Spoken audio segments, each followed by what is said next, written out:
It says we're live, but we're probably not live. So this is probably the intro for the replay crew and the podcast. We have a top 1% in the world podcast, and we don't even try. So thank you, Bear Nation. You're amazing. It is the 23rd of August, 2024, and we'll probably be live momentarily on YouTube. There it is. It says that we're live now. Can you hear the words that are coming out of my mouth? What's up, Berkey Emmons? Thank you for the 5x5. Monadnock Acres. Wow. What's up, Monadnock? Long time no see. It is the 23rd of August, 2024, and we're going to do the brief today. Sound good? Okay, Bear. All right, cool. I'm glad you're into it. We're so into it, Bear. All right, awesome. Love it. All the things, blah, blah, blah, subscribing, a little bell icon. I am live already. Give me that, baby. Good morning, baby. Hello. How are you? Want to say say hi to people? Yeah. She got to show her bear blankie. Oh, yeah, she got a bear blankie. Yeah, don't poop on me. Don't do that. Yeah. Yeah. Is that the baby? Yeah. What is happening over there? Oh, my goodness. What is going on? Yeah. How are you today? Did you just wake up? You didn't get your face put on yet? You're not really awake? It be like that. That's good. Yeah. Were you a terror for mom last night? Did you just fart on me? Oh my gosh. You're a biohazard. Oh goodness. You all right? You want to do one of these? Ba-ba-da-ba-da-ba-da. Ba-ba-da-ba-da-ba-da-ba-da-ba-da-ba-da-ba-da. Ba-ba-da-ba-da-ba-da-ba-da-ba-da. No. There we go. There we go. Now don't eat my finger. All right. I should probably get to work. How will you think? Nah, screw it, Dad. All right. It is the 23rd of August, 2024. The show is brought to you by Squish and the creator of the universe, Yahweh, your Elohim, and the fine people at Patreon. Link is in the description. And, of course, refugemedical.com that has new class dates in the store, December 8th and 9th. You want to go see Mom? Or you just want to hang out with me? Hold on. We have to do the news. All right. So, turns out Ukraine has made significant incursions into the Kursk region of Russia. Russia's very not happy about that. Upset could be the word even. Let's see. What else? We're going to talk about economic indicators today. We're going to talk about, here, you just be right here. You be my face. We're going to talk about RFK probably joining the Trump administration, which is kind of a big deal because he's been potentially splitting the vote on the presidential election, if you think elections matter. Also, we're going to eat our blanket live on TV. Yeah. What else? Then we have the national intel sent into you at squishdependent.com. And so we're going to read that on camera as well. Sound good? Okay. Awesome. All right. Good seeing you, Biohazard. Yes, I'm live. Okay. Love you. Love you. Okay. Bye, Daddy. I see you in a little bit. All right. What the hell are we doing? Oh, we're just doing the brief. Cool. Yeah, all the things I just talked about. Let's see. There's an article here from RT. I will probably read that. Written brief so far this morning. Economic indicators. There we go. Get your head in the game, Bear. The Federal Reserve Bank of New York conducted a survey of consumer labor market expectations, and the data show that the percentage of workers looking for a job grew in July to 28%. People looking for jobs grew to 28%. Workers that are looking for jobs. That's the highest amount in 10 years, and it's also a 10% year-over-year increase. So people be looking for jobs. Analysts say that wage dissatisfaction is a huge motivation for the urge to leap to greener pastures. In other words, they're not getting paid enough. Another factor is the rise of artificial intelligence technology. In fact, tech giant Cisco just laid off thousands of workers last week, announcing that it was instead going to invest more in these technologies. Boo. Yeah, shame on you, Cisco. No matter how you slice it, the economy is one key issue weighing heavily on voters' minds this year. On Wednesday, the Labor Department announced that there were far fewer jobs added during the 12-month period ending in March than was previously reported. This is kind of a big deal for reasons we'll get into in a moment. Apparently, monthly payroll statistics for non-farm payroll growth missed the mark on the actual number of new jobs to the tune of about 818,000 jobs they overestimated by. Economists have said that revisions like these are part of the process that occurs every year. Yeah, revisions are part of the process that occurs over every year, but 818,000 is an egregious error. So much so that it's quietly being reported back channel that this was not misreporting. This was intentionally fluffing the numbers. Let's see. Revisions like this are part of the process that occurs every year as the initial estimates are adjusted when more accurate data is finally received. These corrected numbers certainly serve as a strong indicator of a weakening labor market than was previously assumed. Now, here's the deal. The monetary policy that was set by the Federal Reserve was in large part driven by the jobs data as an economic indicator of the strength of the U.S. economy. Meaning that the inflation, and dare I say hyperinflation, that we've been experiencing has been perpetuated by the Federal Reserve based upon the jobs data that the White House was putting out, which is not wrong. It was a lie. Those are two different things. And I want you to think, oh, we made a mistake. We revise these numbers every year. Never in the history of the country to the point that they've just been revised. One could argue, if you're a little paranoid, conspiratorial, like to wrap tinfoil around your head on occasion, that a certain administration or a certain deep state in power in Washington, D.C., decided to perpetuate the pain and suffering of the American people and possibly further weaken the economy of the United States of America by providing bad jobs data that would then drive monetary policy at the Fed that would then continue to extend inflation. What a bunch of freaking scumbags. That's just kind of where my brain goes with this. What a bunch of freaking scumbags. It's not negligence. It's intentional. If it was negligent, if they were accidents, statistically, approximately half, 49 to 51% statistically of their accidents would actually be in our favor if it was just gross incompetence. They were just stupid, bumbling through life, which is what they want us to believe. Oh, sorry, we make mistakes like everybody else. We're one of you, which, by the way, that's part of building rapport. We're just like you are. We're just normal people. We make mistakes too. If you make a mistake, I got a 50-50 chance that mistake's in my favor. No, never works out that way with the government. They intentionally do bullshit like this, and then they say, "Oh, our bad. We're people like you. We make mistakes too. It's okay." You just further bankrupted the United States of America intentionally, I think, for the last year by falsely propagating and propping up job statistics to drive monetary policy that has made your groceries more expensive, your gasoline more expensive, your rent or your mortgage more expensive, to the point that credit card debt in this country is at an all-time high ever. It's never been higher.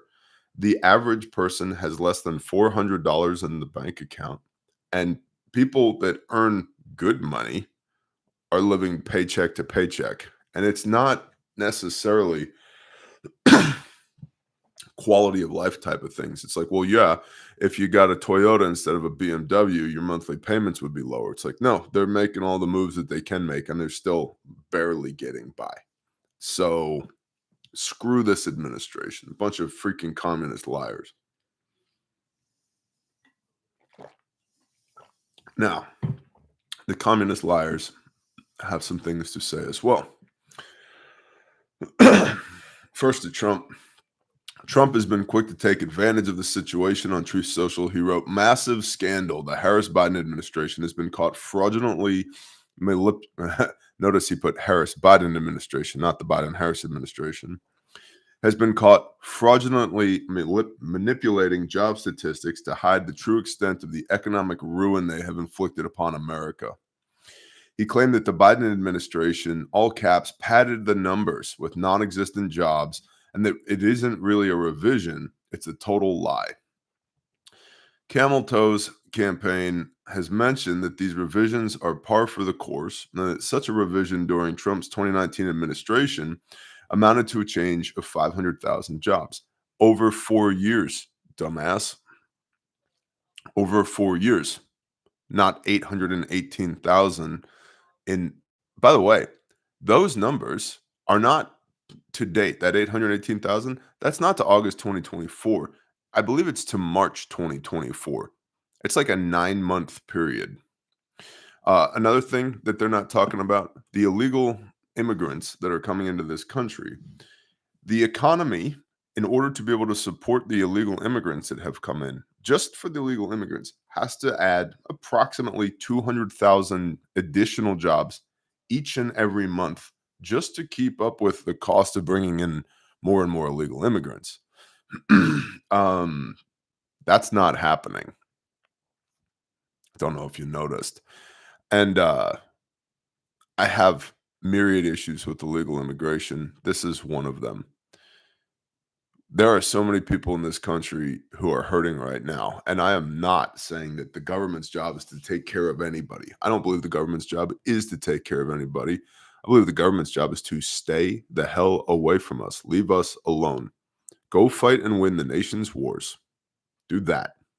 Okay. Other than that, from a federal government standpoint, literally, the Constitution is a list of what they call negative rights. In other words, things that the government cannot do to you. Stay the hell away from me. Leave me alone. Stop taxing me to death.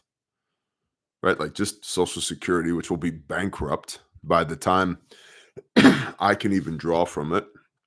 And in an average human being's working life, you're going to put in somewhere around $1.9 million into Social Security.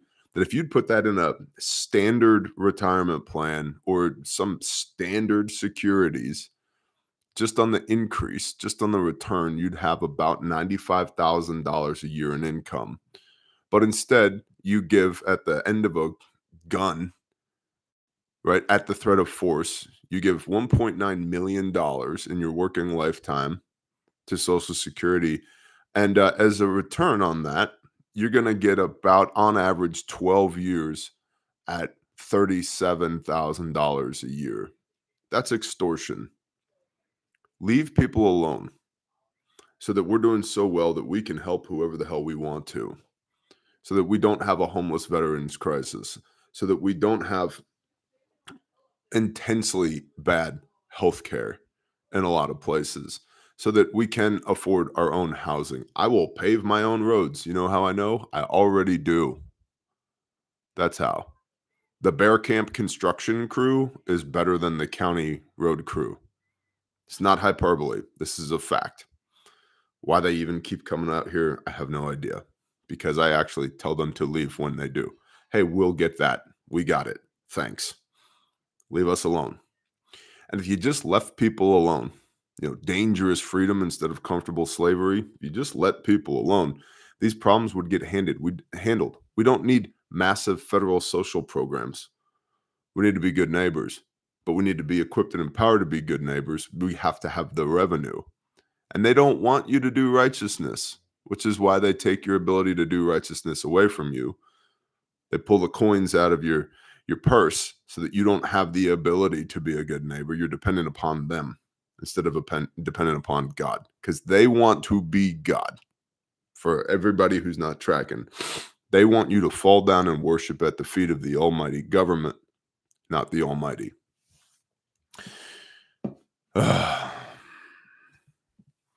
Kamala's campaign has mentioned that Trump revised his numbers by 500,000 jobs, which, even if that was accurate in the comparison that they're making, that it's not. 500 still considerably less than 800 for those that don't know.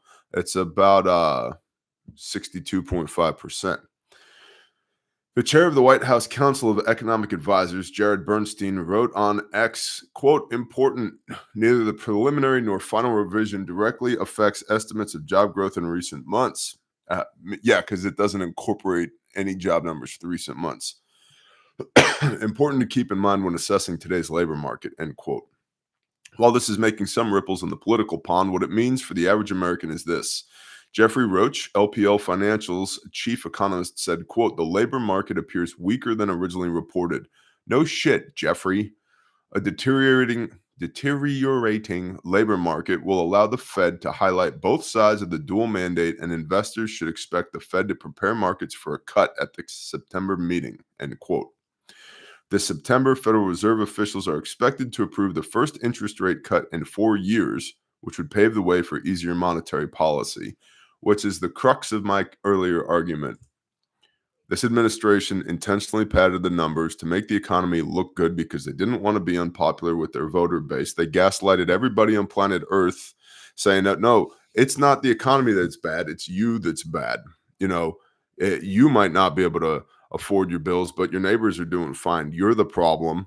The economy is great. And then as a result of them continuing to propagandize and gaslight for the last 4 years, because their political party is so freaking weak that if they just stood up and admitted the truth, everybody would turn and run.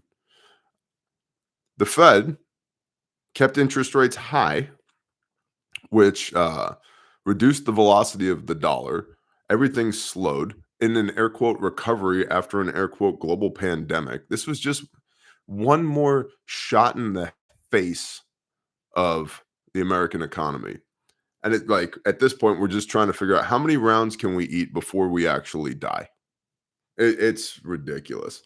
And then the fact that people will take anybody from either party or any party and put them up on a pedestal and worship them as if they're Messiah is just disgusting to me. Do not idolize. Do not elevate anybody, anything that has been created, including people, above the creator. It just, bleh.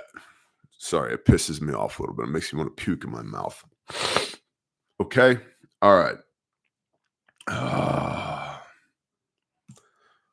Ukraine's pissy. Russia's pissy again. Headline is U.S. preparing to lift ban on strikes deep inside Russia. Now, the headline indicates that at any moment, the United States is going to start launching attacks deep inside of Russia. Deep inside of Russia. That's nowhere in this article. It's just a catchy headline. And so I'll give you the highlights. Zelensky has resumed his calls for his country's Western backers, aka us, to allow long-range strikes on Russian territory during Kyiv's ongoing incursion into the Kursk region. Again, that's in kind of like eastern, north central-ish Ukraine, going into what would be southwestern-ish Russia, relatively close to Belgorod in Russia. And that's probably intentional because Belgorod's like literally the end of the rail. It's the end of the rail system for Russia. And so Russia's been using Belgorod as a collections point in order to move equipment, manpower, material into Belgorod to then make the last final hump into Ukraine. And so it makes sense. It makes sense. Go into Kursk, disrupt out there. And what the Ukrainians are allegedly doing, hard to get good intel on that war, good actionable intel, regardless of what Telegram videos you're watching out of context. What it appears the Ukrainians are doing, Belgorod's a city of about 1 million people. And instead of going into Belgorod and fighting in Belgorod, they're just staying on the edge of the city, doing Jedburgh stuff, just attacking critical infrastructure, taking out bridges. They've taken out a lot of bridges. taking out railheads, taking out rail line, taking out power infrastructure, all of that, which means that Russia can't use Belgorod as a staging point because they can't get manpower, equipment, material into Belgorod to then move on further into Ukraine. So love it or hate it, or meh, who cares? Um, the tactics that are being employed by Ukraine, in very likely at the direction of special military advisors, aka us, um, they're effective, they're working, and that's pissing Putin off. The Pentagon stated last week that its stance remains unchanged and that Ukraine is still banned from using U.S. supplied ATACMS missiles, which have a range of up to 186 miles for attacks deep inside Russia. Here's another thing. Capital of Russia is in kind of like northwesternish Russia, which is Moscow. It's not that far. You could totally launch ATACMS from the Kursk region, where Ukraine currently is incurred inside of Russia, to Moscow. No problem. Will that happen? Probably not. I say cost benefit analysis. No, that's probably retardation. Let's see some quotes from some Russian guy. Blah blah blah. America bad, Ukraine bad. They're gonna hurt us. And let's see. Judging by Washington's previous assistance to Kyiv, including its training of pilots to fly F-16 jets, it's almost certain that Ukraine will, quote, fight with U.S.-made long-range weapons against us, the ambassador said. Where exactly will it happen? We cannot say or foretell. More blah, blah, more blah, blah, blah, blah, blah, blah. Putin's not happy. Russia's defense ministry estimated on Thursday that Ukraine had lost more than 4,700 troops and several hundred units of military equipment, including 68 tanks and 53 armored personnel carriers since the start of the incursion in the Kursk region on 6 August. So just something to continue to keep an eye on there. Do we still have a brief? Am I still here? I am still here. That's cool. Prepared citizens. What's up, prepared citizens? Good morning to everybody in the chat. Good morning to all the Blue Wrenches. Coal miner's daughter. What's up, cuz? And yeah, just scrolling back, just looking. All right, Robert F. Kennedy, who's got a face for radio, man. I I almost used this picture for the thumbnail of the YouTube video this morning, but this angle is not very flattering for him. Anyway, who am I to say? From Axios, independent presidential candidate Robert F. Kennedy Jr. filed paperwork Thursday, that'd be yesterday, to formally withdraw from the ballot in Arizona 1 day before a scheduled announcement in Phoenix in which he's expected to end his campaign. I believe that's today. RFK and his running mate, Nicole Shanahan, and the 11 electors for his independent presidential campaign filed withdrawal paperwork with the Arizona Secretary of State's office, a spokesperson confirmed to Axios. Former President Trump visited the U.S.-Mexico border in Arizona yesterday and will hold a rally in the Phoenix suburb of Glendale, on Friday, today. So both RFK and Trump are in Phoenix or are in Arizona today. The timing of Trump's speech and Kennedy's announcement has fueled speculation that Kennedy would end his campaign and endorse Trump. Trump's campaign announced that he'll be joined today by a special guest at his rally. Ooh, what could be happening? Running against two historically unpopular candidates in Trump and President Biden, Kennedy consistently polled at around 10% for much of this year and considerably higher in some swing states. And that's the point, some swing states. But Vice President Kamala Harris's entry into the race took the wind out of his sails. Democratic-leaning voters who had favored Kennedy over Biden swiftly flocked to Harris because she's bought and paid for by the Democratic National Committee. And they're spending, what did they just spend? $370 million in propaganda. If it takes $370 million in a week to convince people that you're good for the country and not some vapid whore who probably is working for the Antichrist, you probably don't have much merit. Just throwing that out there. Um, and then do we even need to begin with her running mate, Tim Walz, avowed communist, stolen valor, probably a pedophile. Um, and I don't mean that like as an insult. I mean that as an actual diagnosis of the man based upon available open source intelligence. Um, Bought and paid for by the Chinese, owns Chinese companies, 26 visits to China while in uniform. The guy's an intel operative at a minimum.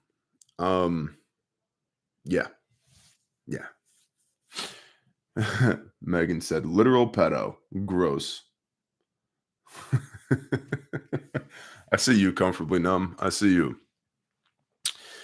A Pew Research Center survey conducted earlier this month found that Harris's 6-point bump from Biden's July standings largely came from those who had previously reported supporting or leaning towards Kennedy.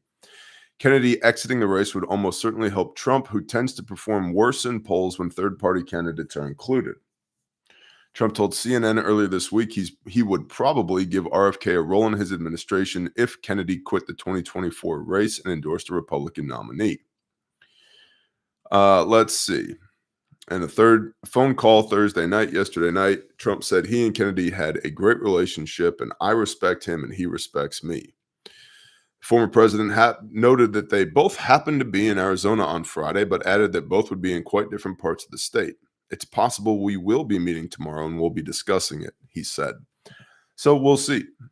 We talked about this on Wednesday. I think Kennedy joining the Trump campaign would be good for both of them. I think it's going to be interesting when you take Mr. Anti-Vax and put him on the same team as Mr. Warp Speed. We'll see how that goes. But, thus is politics, apparently. And let me just remind everybody who's maybe new to the game, politics is gay. it's do I want you to kick me in the nuts or uppercut me in the nuts? I just neither. And then you get people who are like, front kicks are better than uppercuts. If you believe in uppercuts, you're an idiot. And it's like, no, uppercuts are stupid, you dumb commie. I only believe in front kicks. It's like, either way, I don't want to get hit in the nuts. I'm good. Thank you.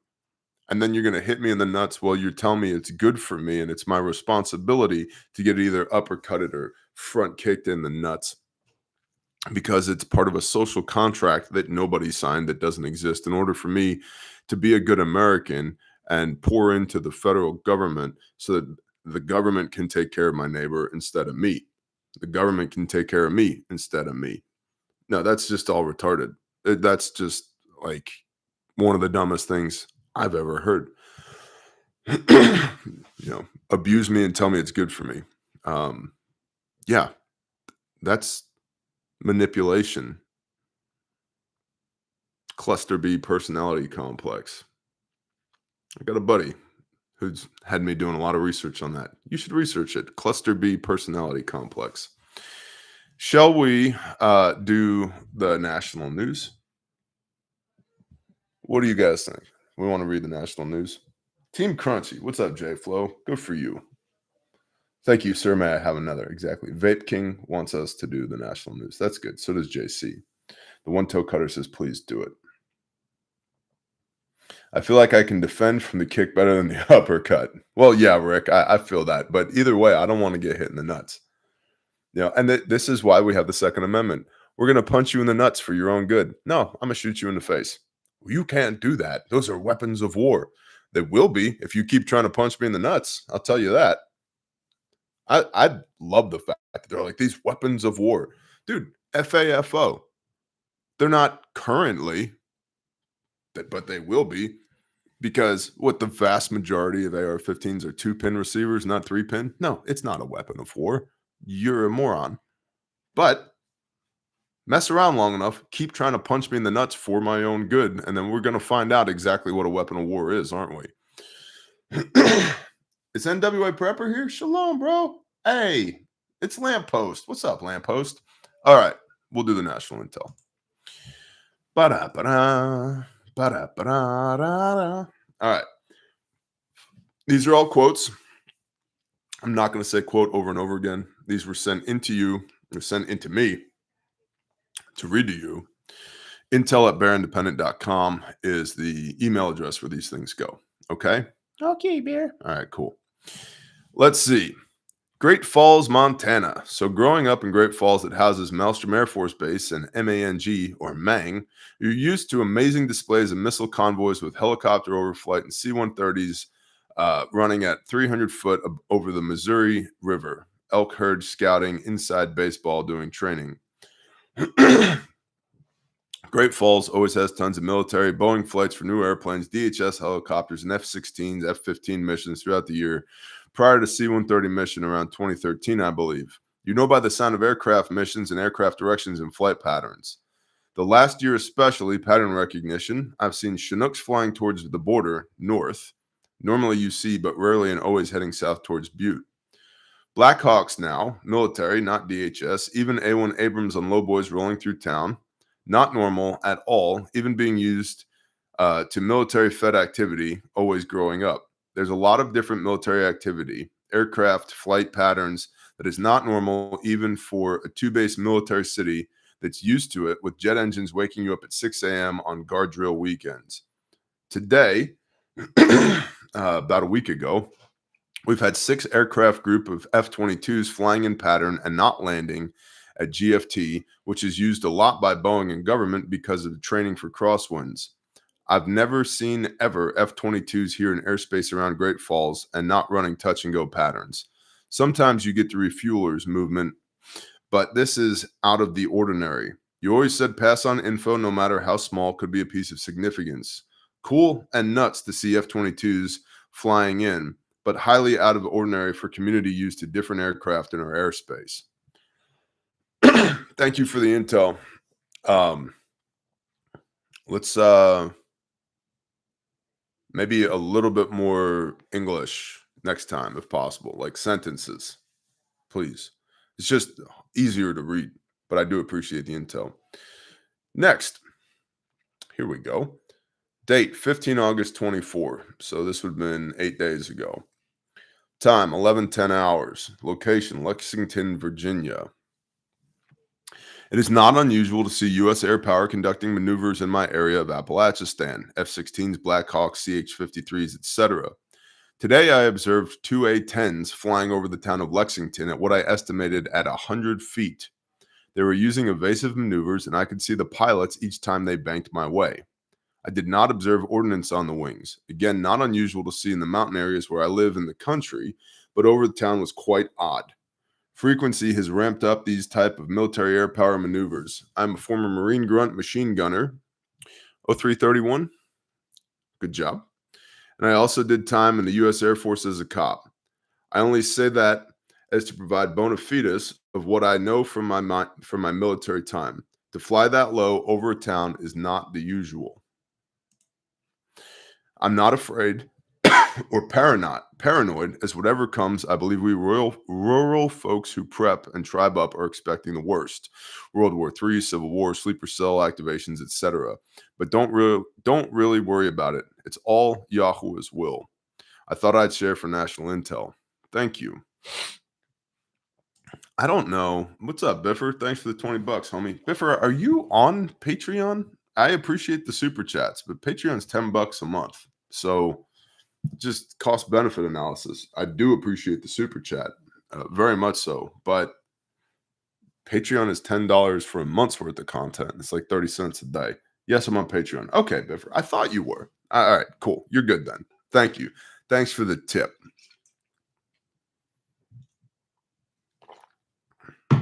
All right, briefly, national intel from my house. Anecdotally, have you guys heard of these grounding sheets? They have like copper wires in them. You lay on top of them. They're supposed to like do hippy dippy stuff and reduce inflammation and all of that. I got one last week. I also had COVID or the flu or just a cold last week. And so I don't know. There's overlapping data points here.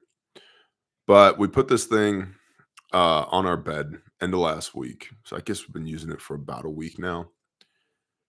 I gotta tell you guys, I think I'm about ready to throw that thing in the dumpster, and here's why. I'm not saying it's not working. I'm saying that I have been sleeping like a log. I have been sleeping through alarms. I don't sleep through alarms. My alarm goes off, and before that thing has beeped twice, my feet are on the floor, and I'm like ready to walk in the bathroom, brush my teeth, and crush my day. And I have been like super glued to my mattress since we got this thing.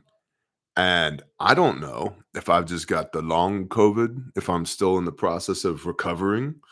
Copper fit, yeah, something like that, Badger. I don't, or no, grounding well. We got the grounding well one. Um, so I don't know if like I'm still just a little sick and I'm just getting over it, or if it's this damn copper grounding thing, bro. I'm telling you, I don't have enough data yet, but I'm thinking of getting rid of it simply because I cannot afford. I have too many things going on in my life for me to be sleeping through alarms. Like that is not me. I don't do that. Alarm goes off, I'm out of bed. We crush the day. Not with this thing. I think like it induces a magnetic field that holds me to the bed where I just simply cannot get up and get out of it. And so, yeah, yeah. Work barefoot in the garden. Yes, Tyler, comma, this is Oklahoma. You will burn the bottoms of your barefoot feet because it's 9 million degrees outside. You'll have approximately 7,000 chigger bites per hour. The wolf spiders and the ticks will try and kill you. Um, what else? Oh, and you'll get third-degree burns on your feet from the sun that is trying to issue you death every day. Oklahoma is a different animal. I don't think like if you ain't from here, you probably just don't get it. But I mean, we've had people from like Texans come up to visit, or people come in to visit, in August in Oklahoma, and they're like, "Holy shit, it's hot here." I'm like, "Yeah, because it's 100 degrees and 95% humidity. Like it's just different. It's just different." Rooted Reliance. Shalom, brother. Thanks for all you do. Thank you. Appreciate the super chat. Thank you very much. It's hotter than Florida. Oh, yeah, Mike. It's way hotter than Florida. I've worked all through Florida, from the panhandle down to the Keys, Gulf Coast, Atlantic Coast. I've been all through Florida. I've done a lot of projects in Florida. I have family in Florida. It's way hotter than Florida. It's hotter than North Texas. It's hotter than South Texas because at least the air is more or less dry in Texas. It is, and yeah, exactly, Mad Kill. And the sun is 11 feet from your roof. Exactly. So that puts it 19 to 23 feet from your bare feet in the garden that have literally burnt off. And now you just have charcoal nubs where your feet used to be. It's it's rough.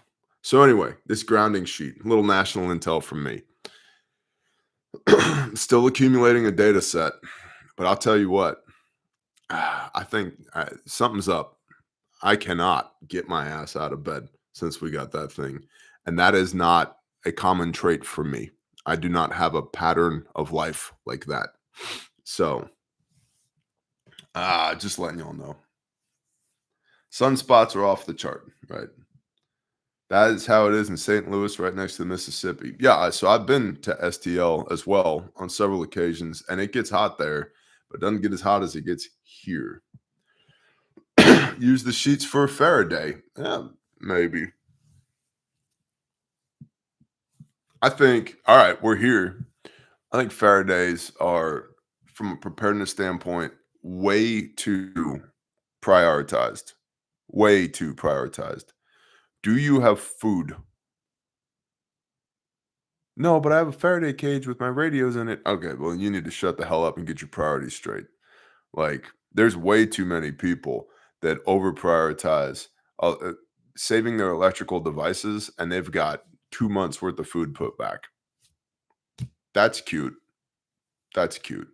We were in Afghanistan for 20 years. 20 years. 20 years. See, most people prep up to the level of horror they're willing to contemplate. Okay. We were in Afghanistan for 20 years. Yeah. I'm not saying that you need 20 years of food put back. I don't have 20 years of food put back, but I don't have 2 months of food put back either. So if you're going to spend your time and your money on things that matter, yeah, UV5R isn't a dietary plan. Exactly, nobody. You can't eat lithium ion batteries. Or you can. It's just your stomach acid will peel the protective coating off of it. And then the lithium will eat your internals and you will die from the inside out.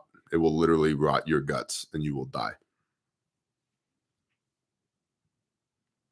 So,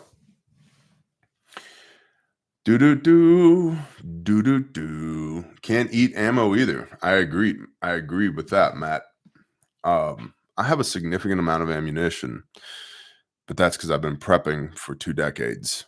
And I have more food than I have ammo, just by volume, significantly more so. Do. All right, shall we continue? Yes, we shall. My insurance guy said country companies, left Florida. This is in response to me talking about Floridians being able to be uninsured and insurance companies folding. My insurance guy said they left Florida because Florida law requires all insurance companies to cover claims for people when other companies went out of business. Please meet your representative every year and go over coverage. After learning from Bear that cleanup comes out of the settlement, we bumped our coverage to 10% above the home value to help offset the cost. We have all the add-ons, and remember, you can get additional coverage for collections such as boom items, metals, etc. Yeah.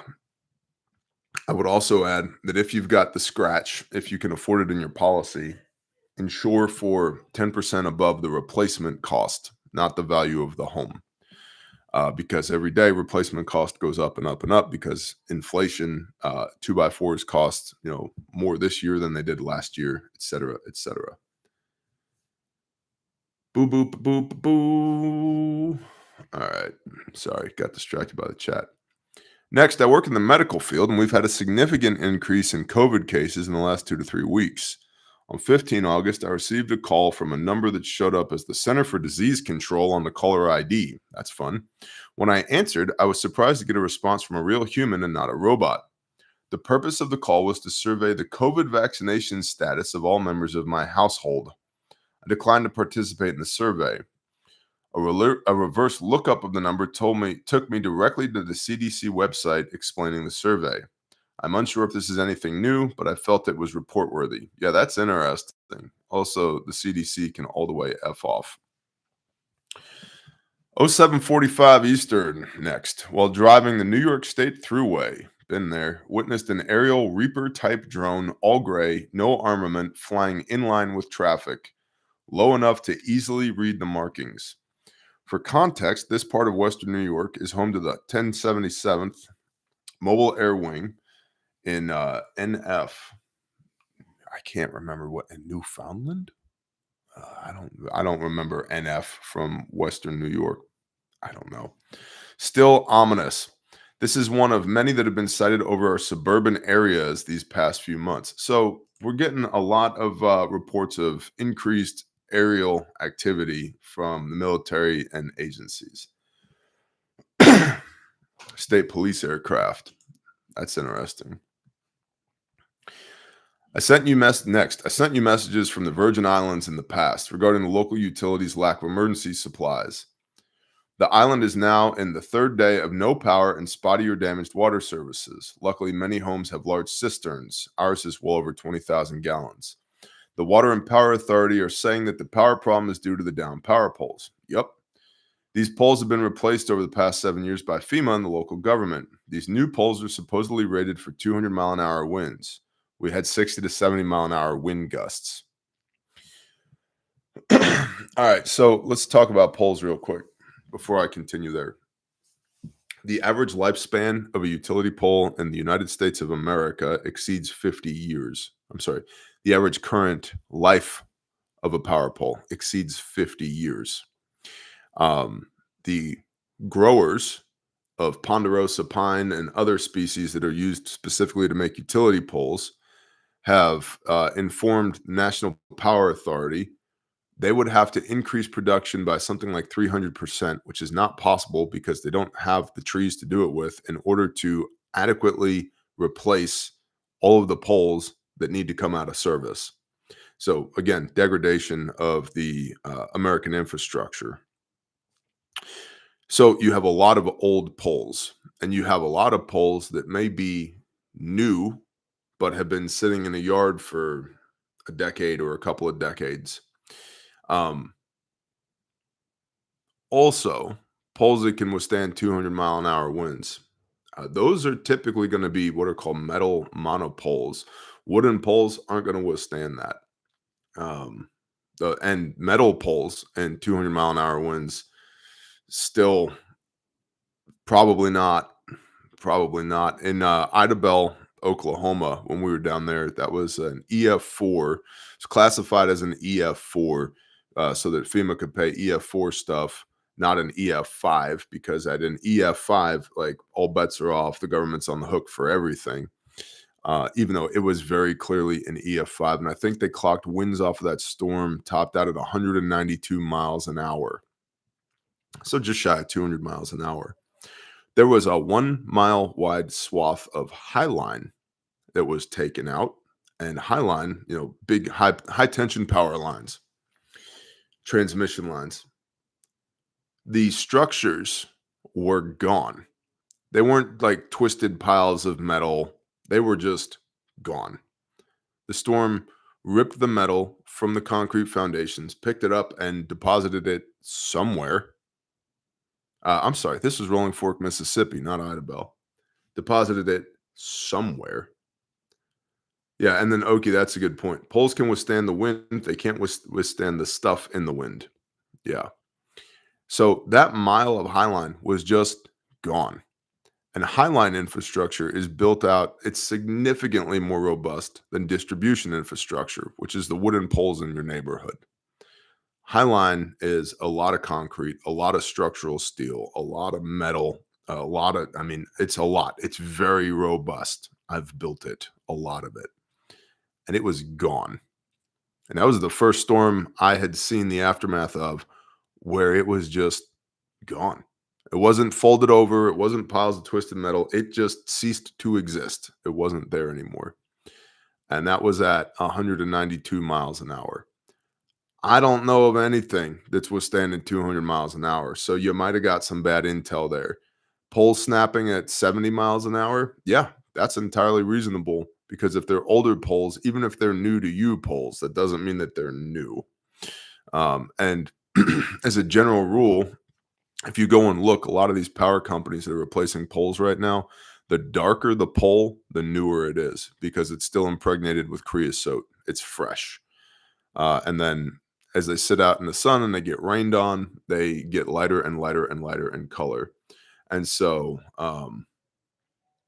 what's 350,000 to 700,000 volts? That is transmission line, and it's wouldn't be those exact voltages. You'd be closer to 690K, not 700, but the technicalities, whatever. And it'd be 345K, not 350K, but whatever. That's transmission line. And typically that's a bunch of ganged up circuits of 115 kilovolt circuits. Kilovolt being 1,000 volts. So 115,000 volts per circuit per wire that's run through there. You get 6 of them. You get to a 690 kVA. 3 of them is 345 kVA or kV rather. So anyway, 70 miles an hour will all the way snap a wooden pole. And just because it's new to you doesn't mean it's new. And you can assess the newness of a pole based upon how dark it is. And metal infrastructure, incredibly robust metal infrastructure, doesn't stand up to 200-mile-an-hour winds. So I'm not surprised that wooden poles are breaking. Now let's continue. Lesson I wish people would learn. You cannot rely on the grid nor experts from the government. We are sitting in an off grid solar home. Our group is mostly in the same position. Hopefully, within the next year, the rest of us will at least be mildly power independent. Thanks for what you do. Thanks for the intel. Please continue to send it in. Key takeaway lesson I wish people would learn. You cannot rely on the grid nor experts from the government. Hey, I've only been saying that on camera for 7 years. Hopefully, and here's the thing. A pattern of behavior I have observed in my life. I don't know everything. In fact, I don't know most things. But the things I do know, I know. I know because I have experienced them. They're not opinions. I have historical data, in some cases, in the decades of data. I know these things. I know them to be true. And you tell people this. You provide this information to people because you care about people and you don't want them to make the same mistakes that you've made or go through the same hardships that you've had to go through. And so you try to pour into people and tell them, hey, that's a bad idea. Don't do that. Or I would strongly recommend you do this instead of that. And they're like, okay, yeah, I got it. And then they do whatever the hell they want to do anyway. And then when shit falls apart for them because they didn't do what, in my case, the subject matter experts said, because these are things that I know, not that I think, things that I know. They're like, I don't know what happened. I don't know why it didn't work out. I was like, man, like I can only tolerate so much of that shit for so long. Like I have a lot of people in my life. And when people ask for your input and then you give them their input and then they don't take it, it's like, how many times do you do that before you just stop giving that person input? I'll tell you this, for me, that time horizon between you're listening and you're not listening is getting shorter and shorter and shorter and shorter. I'm getting to like by rep 2. You didn't listen the first time. Don't ask me. Go do the shit that I told you to do that you didn't do. Lots of assholes. Exactly, Palmetto. Assholes, exactly. Bear, most important question of the day. Is Squish Team Creamy or Team Crunchy? Well, she's a real American citizen who loves the father with everything that she's got. So she's clearly on Team Crunchy. I mean, I don't even know what to tell you, Brent. So it's just frustrating, these ask holes. And yeah, I just don't have it in me to continuously run to the rescue of people who don't take your friggin' advice the first time, second time, third time, sixth time. It's just as simple as that. It's like, oh, your life's in shambles, but you should have done the shit that I told you to do. Go do what I told you to do. Simple as that. But I digress. Next, my family and I live in one of the most desirable places to leave in the U.S.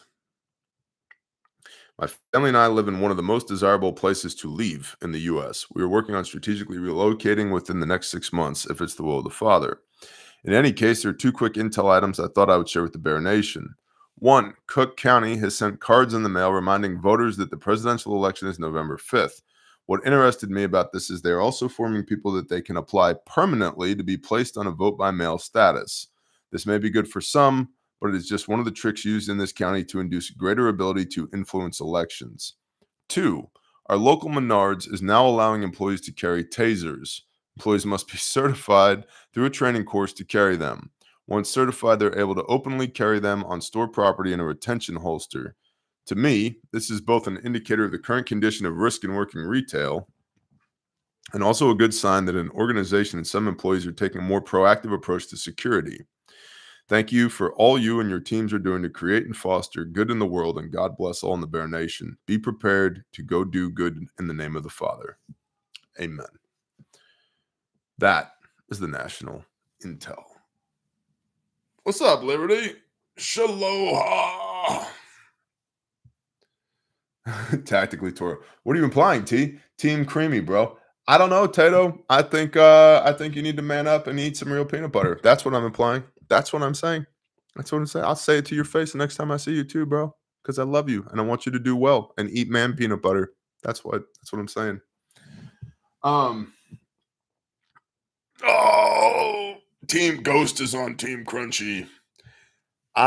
Listen, I ordered the tug of war rope. I got 300 foot of it. I got 100 yards of tug of war rope. I think that'll be enough to fit all the people on either side of it. Because it's going down. Okie is on Team Crunchy, 100%. Jake White, why not bury lines instead of build new that gets destroyed? So that's a great question. And I can tell you the answer to that is cost and complexity. The first reason typically we don't do subsurface construction of power lines is because it costs on average 10 times more to put it below ground than it does to put it above ground. Because below ground, we have to dig a trench. And here's where complexity comes in, because in many places, there's already metric shit tons of subsurface utilities. There's existing water lines, gas lines, sewer lines, pipelines, other power cables, telecommunications, data, fiber optic, all kinds of water, wetlands. It's just stuff to dig through, and it's challenging. Okay, that's why you call 811 before you dig, because there's all kinds of stuff running underneath the ground. Okay, directional boring. What's up, painkiller? Yeah, you can absolutely use directional boring, but you know what, man? Directional boring is cool. At one time, I did the largest directional bore in North America in Gandy Boulevard in Clearwater, Florida. Yep, 1,570 feet. That record has since been murdered because directional boring has become more popular and has gotten better and better. But yeah, Environmental Crossings out of Texas was the company we brought in to do that bore. It was huge. The drill had 1.8 million pounds of pressure and 2.3 million pounds of pullback. Huge drill. It was awesome. Custom built machine. So directional boring, cool, expensive. And if you directional bore 300 feet in a day, I can go set 50 poles, 50, 60 poles in a day. I'll get 3 miles to your 300 feet in a day. And so aerial construction is faster and cheaper. Subsurface construction, we got to dig the trench. Okay. And depending on how deep the trench is, we got to have trench boxes and blah, blah, blah, blah, blah. Shoring to keep the trench from falling in. And we got to know the geotech, because we got to know it. So we need geotechnical engineers to tell us what the soil is like that we're digging through. Insurance rates go way up. We need way more heavy equipment. We dig the trench. We lay in a duct bank, which is like Schedule 80 gray PVC pipe. Typically 4-inch ducts, but it could be 6-inch, it could be 8-inch, it could be 12-inch, depending on what kind of power we're pulling through there. Then we put the duct bank in, and then you have to have what's called vaults in the ground, what you guys call manholes, intermittent throughout the duct bank, because the cable, when it comes on the reels, only comes so long. And so if you got 1,000 foot of cable on the reels, you need a vault every 1,000 feet, which is big excavation, big pieces of concrete in the ground, more subsurface digging, blah, blah, blah, blah, blah. Put the vault in the ground, get the duct into the vault. Then you pull your reels of cable, and then you got to pull your cable into the vault through the duct. And then you got to splice that cable up in the duct, so it's all interconnected, so that these multiple different pieces that are 1,000 foot long each are all connected to each other. And you got to have electricity run to the vault, because it's got to have water remediation, so the vault never floods, so that we don't have live power cables that are underwater, blah, blah, blah, blah, blah. And then inside of the conduit, the PVC pipe where the cable is, there's air in there, and air is an insulator. That's why you have puffy down jackets and fiberglass in your walls, because air is an insulator. And as the air inside of the duct heats up, because there's an insulator that increases the operating temperature of the cable, which decreases its ampacity, which means we can't shoot as much power down it as we want. So now we got to make up some geothermal grout, and we got to shoot some grout into the duct to displace the air so the cable doesn't heat up. Because if the cable heats up and it burns out in one spot, we got to pull a whole 1,000 foot of cable out so we can pull a new one in, and it's a pain in the ass. That's why. So it costs 10 times more on average to put stuff below ground than it does to put it above ground. So that's typically why we don't do it. Um, yeah. How's that for an answer? Unless you're doing what are called collection systems on something like wind turbines or on solar, where we have a bunch of branch circuits, like just like in your house, you have receptacles and switches on a branch circuit to your bedroom that then runs on a home run of one piece of wire back to the panel. You do the same thing. You make circuits of wind turbines, circuits of solar panels, and then that cable is rated for what's called direct bury, where you dig a trench, you flop the cable in the trench, you pour back with what's called FTB or fluidized thermal backfill over the top of the cable. It's like low strength, high quartz content concrete that actually serves to cool the cable while it's in the ground to increase its ampacity. Then you push dirt back over the top of the FTB once it sets, pack the dirt down with a compactor, and you're done. But that happens overland out in the country for collection systems, not for distribution or transmission. And transmission cables are big. That directional bore that I did in Florida, the cable that went in there was 230 kV cable. What size was it? See, 3,000 or 3,500 kc mil. The diameter of cable, it was 8 inches in diameter. There's 7.785 or something like that. 8 inches in diameter. So that big around. And it weighed 39 pounds per linear foot. The copper conductor in the center of it was as big around as my forearm. Expensive. When you put the wire in the air, it has a much higher rating of how much voltage and amperage you can shoot down the wire because it's in the air. It's uninsulated and it's being cooled by the air. So, yeah. Please do not use the vault for a septic tank. 100%. I was quoted $8,500 to put my line from the road to the house underground. Yeah, that might be entirely reasonable. It depends on how far your house is from the road or from the pole. So, anyway, that's why we put them in the air. Geothermal, says DevDad. Yeah, so what we want is a thermal grout in there. Typically it's made out of bentonite clay. And you pump the clay, the grout into the conduit. So the conduit's the plastic pipe on the outside because the cable is inside. It's not taking up the entire, it's not allowed to per NEC, National Electrical Code. The cable cannot take up all the space inside of the conduit. So there's air in there. So you pump the grout in to the conduit, and the grout, which is like the consistency of a half melted milkshake, pushes the air out. And then the grout, because it has a much higher mass, can absorb much more heat into the grout, which keeps the cable cool. So, yeah, like I used to do power construction, guys. I was pretty damn good at it. So, anywho, that's the show for today. What's up, the tradesman? You guys know the drill. We got new classes at refugemedical.com, December 8th and December 9th. Those are both one-day classes. So don't be an ass, come to class. Many of y'all. So we sold out the most recent refuge responder classes that we did. And then we have classes coming up here in like a week, September 1, 2, 3. I think there's one slot left for that class. And that's the 2-day class, the essential responder, and then night responder, which is our nighttime TACMED scenario under NODS. It's a full scenario. You'll be in the scenario all night. It's going to be awesome. But we've had people clamoring.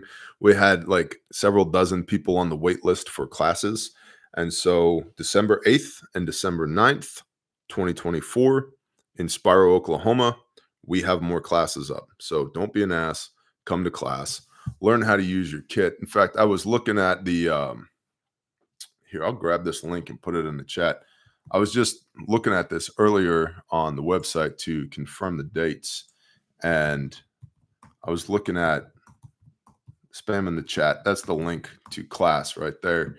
Pull it up, look at it. I was looking at some of these reviews that are on here, all 5-star reviews. 17 of them just for the refuge responder class. And some of the I mean, the reviews are just so awesome. Like Charles L said, I attended refuge responder course on 5/5. The value was unsurpassed, best money I've ever spent. The knowledge I gained is irreplaceable. The Bearfax and SOB kits I purchased were previously good to have. They have excellent kits, but they were incomplete until I spent the day with the team at Refuge HQ. I am now very confident that I am now as prepared as possible to be of service if called upon to stabilize life to be transported to a higher level of care. Brad G, outstanding class with expert cadre, first teaching the techniques of saving lives and reinforcing what was taught through stressful hands-on scenarios. I've taken combat lifesaver in multiple classes through the fire department and search and rescue, but this was the best hands-on instruction yet. Would highly recommend, and bring a change of clothes. Take the class, buy a kit, and keep it close.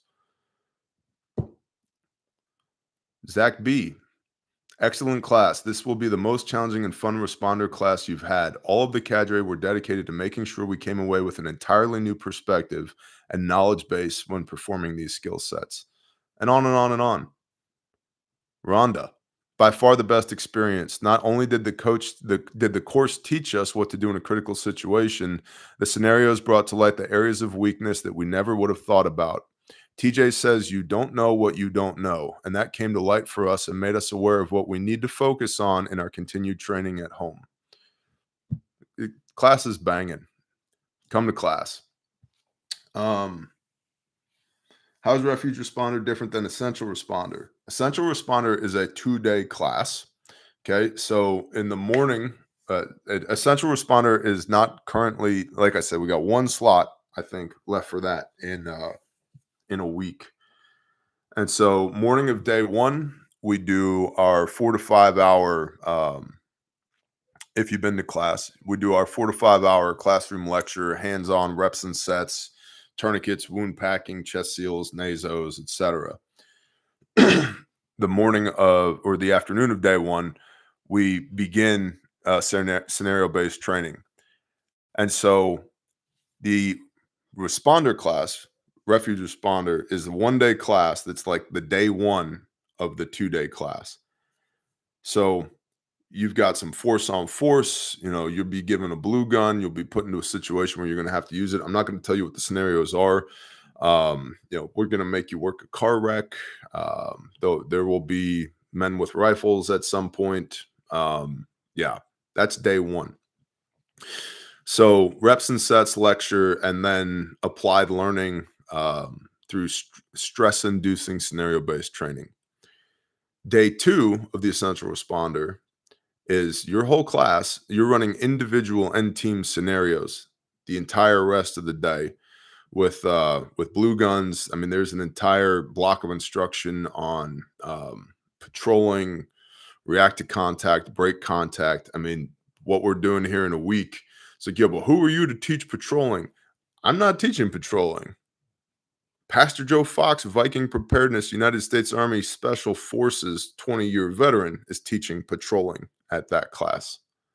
Yeah, because we have friends in, Naval Special Warfare and U.S. Army Special Forces and United States Marine Corps and U.S. Air Force and multiple agencies. Our cadre is deep.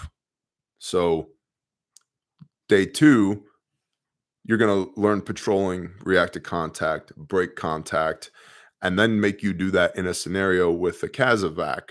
And I'm going to eat your lunch with a blue gun. Fire and maneuver sounds cool until you have to do it. Yeah. And so, cover me while I moving. Exactly, Palmetto. Exactly. And so day two is more individual scenarios and some pretty big team movements in scenario against Op 4 as well. And it's a blast, man. Yeah, Eric, the chair force. You know what they're really good at? Tell the JTACs their chair force. Those guys are scary, the capabilities that they have. Yeah. And EW, Big deal. Huge deal. A huge deal that the prepper community is sleeping on. It's like, I want my radios in my Faraday cage. Why? So they know exactly where you are so they can come attack you? So, Deborah, having been to the essential responder class, your telling of things gives good flashbacks. Thank you, Deborah. So, that's kind of the difference there. My fiance is a former JTAC. Awesome, Sarah. That's awesome. So we have new class dates, December 8th, December 9th in the store at refugemedical.com. You guys want to look at any kits? You got any questions on any kits? I've got most of them here. What class would be good for 62-year-old grandma with bad knees, knows basic of first aid? Let's see the SOB. You got it, Waylon. Lady Prepper, come to the one-day class, December 8th or December 9th. You can absolutely do everything that's in the first portion of the day. And then the second portion of the day, we tailor the class to you. And so if I've got a 22-year-old PT stud, I'm going to be ruining his life a lot more than you. But here's the deal. You are going to be at 100% of your emergencies, being 62 years old with your bad knees. You need to know how you can and will respond in that situation because I won't be there. And so we've had people as old as I believe 84 years old in class and as young as 8 in class. So we tailor the class to each individual student without nerfing the edges because you need to know where your limitations are because you're going to be there. I won't be there solving your emergency for you. You will. How's the plate carrier coming? Good. We're going to be running them in this as part of our T&E in this upcoming training event that we've got in September. So Laura says she'll be all right. I agree. The lead times on kits still 2 to 4 weeks out. Mark, it depends on the kit. If it says 2 to 4 weeks out on the kit, then the answer to that is yes. But not all kits have that lead time. SOB. Here's an SOB. This one's in red. They come in all different colors. Multicam, green, black, coyote. Red is great for an emergency color and this is also 3M reflective striping right here. So if you shine a light at it, this will reflect in the dark, and that's intentional. And so you got your malice clips on the back. You can attach this to a war belt. I have one on my plate carrier, and it's right here underneath my right arm, and I can get to it with either hand, and that's intentional. So you got your tourniquet on the bottom here. That is a soft T tourniquet. Get it with a cat or a soft T. We don't sell any make-believe bullshit tourniquets. We only sell real tourniquets that actually work.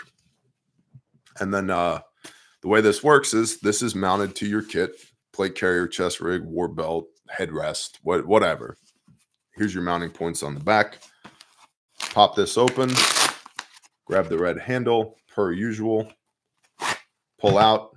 Then I got this lovely little suitcase that's made in America, like everything else that we make. Made in America. On occasion, we make some of these that are sterilized that don't have any tags on them for people. But by and large, we have our Made in America tags on here. Pop this open, and then inside my little pouch, I've got my blowout kit. So in the SOB, which weighs a pound, this weighs what one loaded AR magazine, as shown, this weighs what one loaded AR magazine weighs. I've got a Committee on TCCC recommended windlass tourniquet. I've got a Sharpie for marking time when the tourniquet was applied or taking notes on vitals. I've got a pair of gloves because if it's wet and not yours, don't touch it.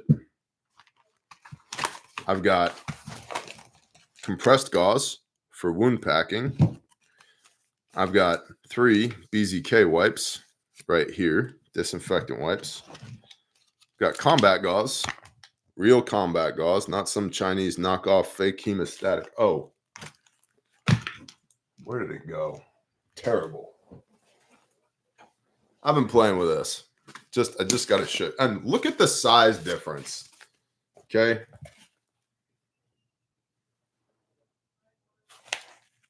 Yeah. What's the other one, Bear? That's the Rhino Rescue. It's terrible. And heavy. This is like 2 pounds at least. Where did it go? It's trash. Just trash.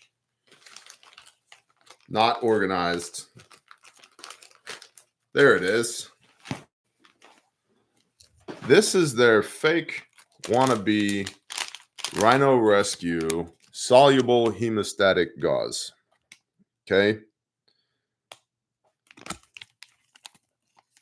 This is what they give you. That's it. Couldn't pack a wound with that if you wanted to.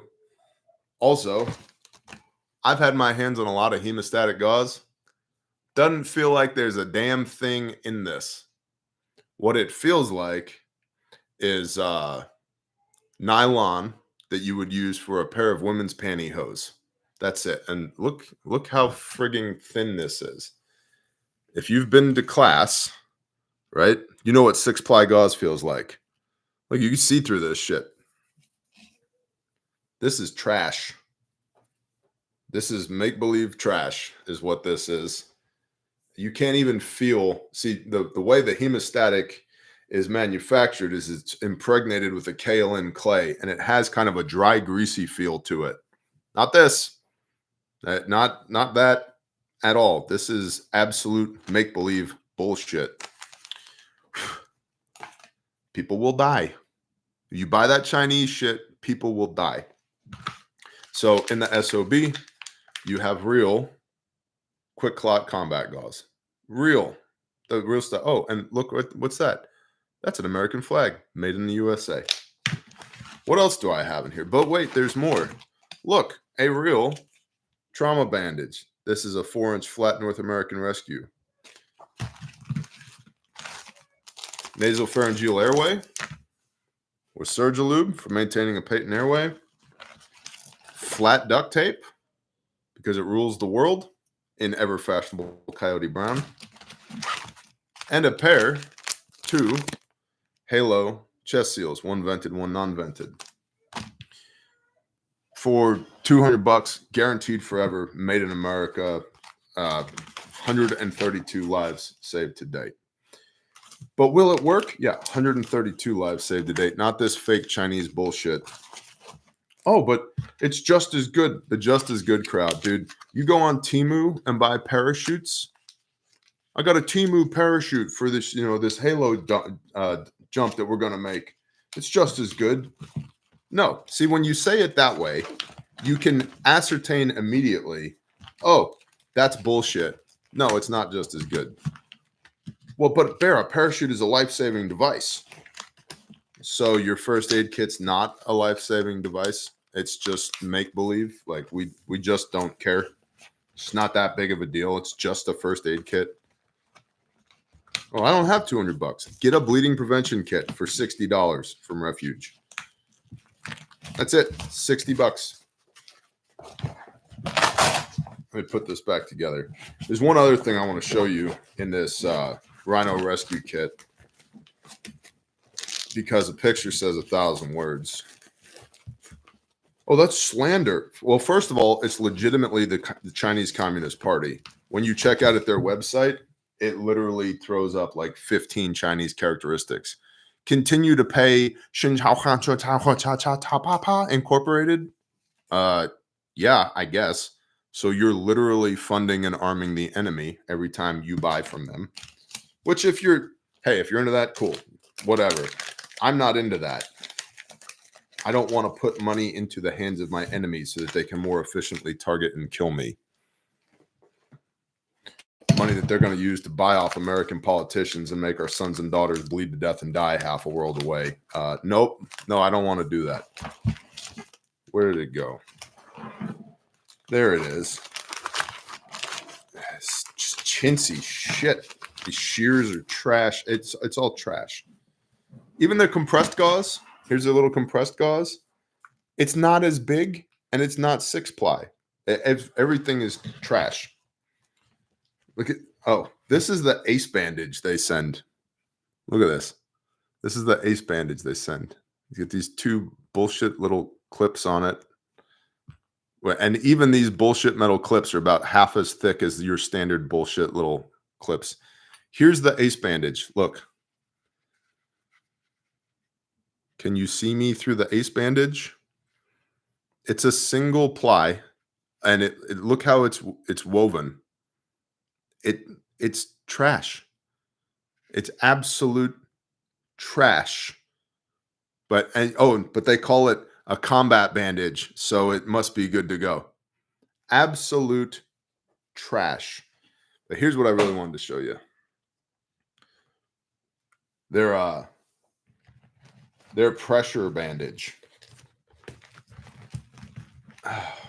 Get the fuck out of there. Garbage. To say nothing of the fake Chinese tourniquet that came with it. That's garbage. Here's the pressure bandage. Now watch this. Can you see me through the pressure bandage? Yep.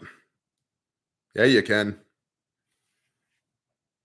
I don't know if you can see how thin and cheap this is. Okay. You can see me through it. And the pressure bandage is designed to apply pressure to pinch off the bleeding vessel. No pressure, no constriction of the bleeding vessel, no constriction of the bleeding vessel, you die. Now, here, it's already coming apart. There's part of the air quote gauze pad. You know what happened here?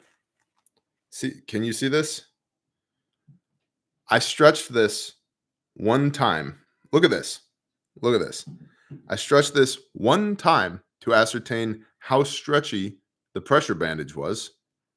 And look at the air quote gauze pad. It exploded. Look at this bullshit. Do you think the Chinese use this crap in their military? No. They use real stuff or much better stuff for their guys. But look, that's the gauze pad, air quote gauze pad. And it's not even, guys, it's not even gauze. Look, it's just chunks of make-believe cotton in there. It's trash. It's trash. So if you don't want trash, if your life really matters, if you prefer to not die, if you would prefer your loved ones to not die, please go to refugemedical.com and buy a real first aid kit. These things are just terrible. They're just terrible. And again, the good enough crowd. Well, but it was only however much. Okay. Would you buy a parachute on Temu? And by the way, my fingers have cancer just from touching this Chinese nylon. This one, this fake Chinese first aid kit, okay, is probably about 2 pounds. And there's the size of it. There's the SOB next to it. It's a pound. And look at the size difference. Okay. Like, it's just real stuff made in America, guaranteed forever. Fake Chinese shit that doesn't work. You do you. You do you. Refugemedical.com. Promo code is BearNation for free shipping. I want to give a quick shout out to Jacqueline Hembry, Miss Jacqueline Hembry, who was convicted by the father a few months ago to start stockpiling copies of the scriptures, and she didn't know why. And then Grindstone Ministries ran out of scriptures. And then the Spirit said, send Grindstone your inventory of scriptures. And so Miss Jacqueline Hembry sent us 40 copies of the scriptures for Grindstone. So if you don't have a copy of the scriptures and you need one, come see us at grindstoneministries.com. Thank you, Miss Jacqueline Hembry. Thank you for being obedient to the Spirit. Just may Yah bless you richly. So we have another 40 copies of the scriptures in stock. And these are to give away. not for sale at our cost, because our cost on these were zero. So if you need a copy, come see us, and we'll see how long 40 copies lasts. Praise Yah. Also, if you want to be involved in our disaster relief, the stuff that we do, post hurricane, post tornado, you want to come deploy with us, grindstoneministries.com, and sign up for the email news blast, please, while you're there. That's how we communicate with y'all. And Caleb House. Thank you guys and girls for supporting Caleb House, our counter trafficking ministry. It's a big part of what we do and who we are. We actually rescue people. We actually restore people. We don't just talk about it, and we couldn't do it without you.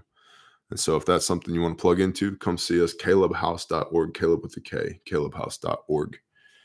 And we're going to pray. Sound good? Good. Good morning, Father Yah. Father, thank you for allowing us to wake up today. Father, thank you for all the little inconsequential things that we're too stupid to pay attention to that are actually massive blessings from you. Father, thank you that we have everything we need and most of what we want. Father, please continue to teach us how to walk today. Forgive us our brokenness in the flesh, and Father, just see us in the spirit as who we are, who you made us to be, as your children who desperately love you and also who are just morons sometimes. Father, please forgive us of our idiocy and just continue to walk with us. Love us unconditionally like the good Father that you are. Father, thank you for the covering the blood of Messiah. Thank you for making a way for us to come home again. Please continue to pour out your spirit on us that we might walk in the model of Messiah. Please give peace to every one of us. Let us remain focused on you. And Father, give us strength and power and authority in the name of Yeshua HaMashiach to be your hands and feet. Father, let no weapon formed against us prosper. And be there anything within the sound of my voice that's not of you, I rebuke it in the name of Yeshua HaMashiach and command it to flee. Father, remember us as we enter into your rest. Please turn your face to shine upon us. Give us your shalom, Father. Please remember all of your children and provide to us miraculous provision, protection, and blessing. I ask these things in Yeshua's name. Amen.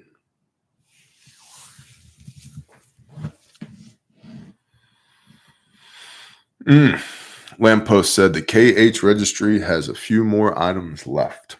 So that's cool. If you're an Amazonian, if you're on Amazon, you can check that out. Y'all have an awesome day of prep. Thanks for being here for 90 minutes. I appreciate you guys and girls. I'll see you when I see you. Hey, there's quick programming note.